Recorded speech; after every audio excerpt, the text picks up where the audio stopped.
To ja govorim 25 godina. Napreduje se metar po metar, gosti ni domaći nikako nisu zadovoljni. Oduševljeni ste? Naravno, sat vremena od Splita. 25 godina ovako traje, niko ništa. Od Oluje 22 godine. Inače traje malo više od pola sata. Sada nam je trajala gotovo trostruko duže.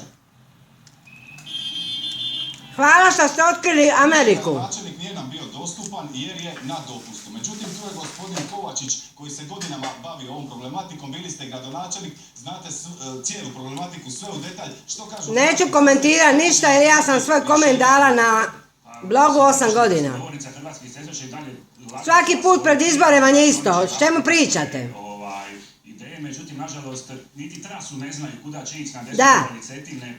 A pare su se dale, platili se projekti. Za 30-40 godina, sad sam realan, pa ću reći da neće napraviti nikad. Da, evo ga. Vrijedan tunel koji vodi nikuda. U nigdje. Možda je najbolji primjer toga kako su dosadašnje vlasti rješavale problem prometa u Omišu.